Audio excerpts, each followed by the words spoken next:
ஒரு நூலில் மாலை போலே உருவான பூக்களே இதழ் வாடி வாடியோடு கருதாகி போனதே நாயகன் நாயகி அன்றில்கள் போல் வாழ்ந்ததோர் வாழ்க்கைதான் கானல் நீர் போல் தேவன் தேவி காதல் மேவி வாழ்ந்த நாட்கள் கனவாகி போக காலம் மழை காலம் தானோ காற்று புயலானதோ நேசம் குறையாமல் வாழும் நெஞ்சம் போராடுதோ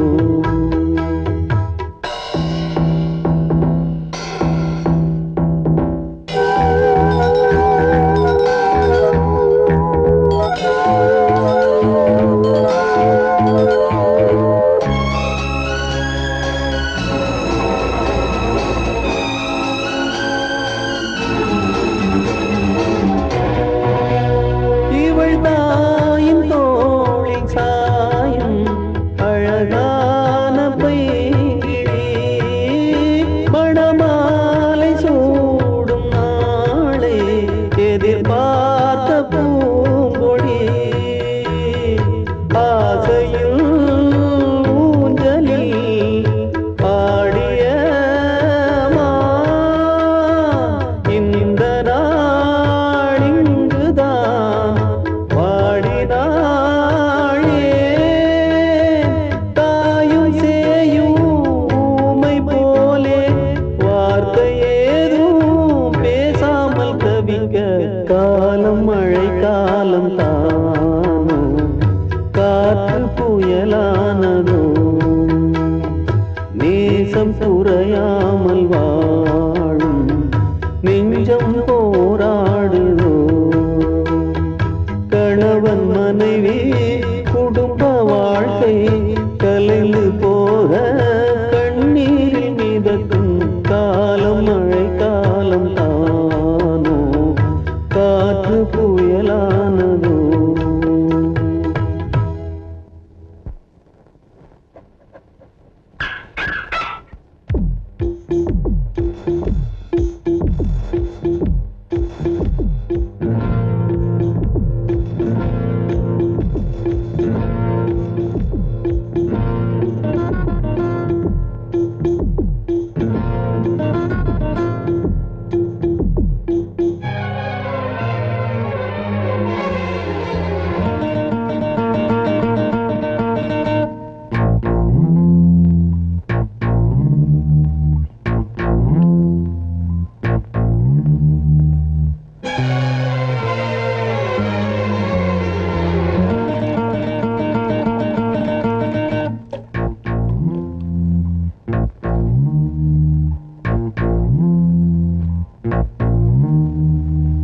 ஏய் என்ன நின்னுட்ட?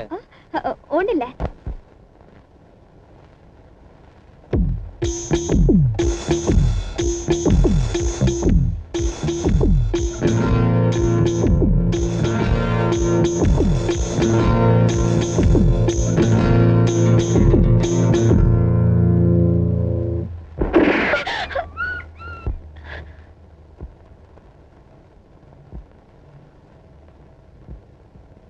என்ன இன்ஸ்பெக்டர் சார், இங்கிலாந்துல இருந்து வரப்போ இதயத்தை அங்கேயே இறக்கி வச்சுட்டு வந்துட்டீங்களா? கொலை நடந்த உடனே இன்வெஸ்டிகேஷனா? பரவாயில்லையே, சுறுசுறுப்பா தான் இருக்கீங்க.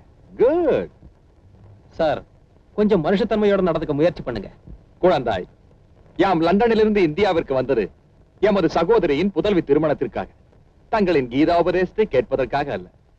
கொலை செஞ்சது தப்புனா நீங்க வாரண்டோட வாங்க, நான் வக்கீலோட காத்துக்கிட்டு இருக்கிறேன். வாங்க மாப்பிள்ள, 2 ஆப்பாயில் சாப்பிடல. வாரண்டோட வரும்போது சாப்பிட்டுக்கிறேன். புல்ல இருக்குதுப்பா, சொரிஞ்சுக்குங்க, சரியாயிடும். உத்தரவுனோ?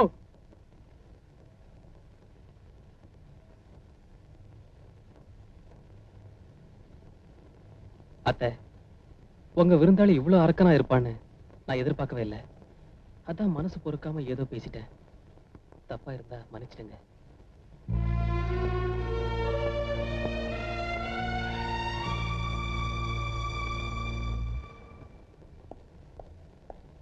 அந்த நாய் எதுக்கு சுட்ட?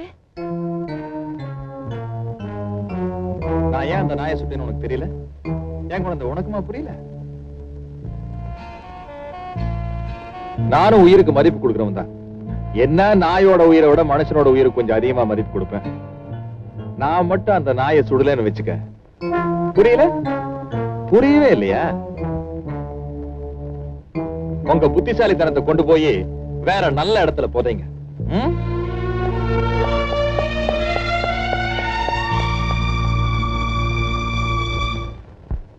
சார், பேசாம லீவ் போட்டுட்டு உங்க கல்யாண வேலையை பாருங்க. கொலைகேஸை கண்டுபிடிக்கிறதுக்கு இப்ப என்ன அவசரம்? இவ்வளவு அக்கறையா இருக்கிறதுனாலதான் நீ இன்னும் பிசியாவே இருக்க. போய் உன் வேலையை கவனி.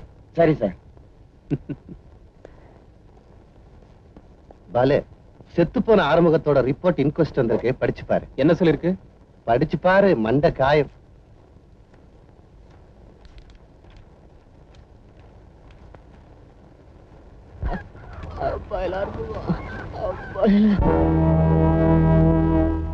துப்பறியும் கதையெல்லாம் நம்ம படிக்கும் போது தான் ரொம்ப இன்ட்ரெஸ்டிங்கா இருக்கும்.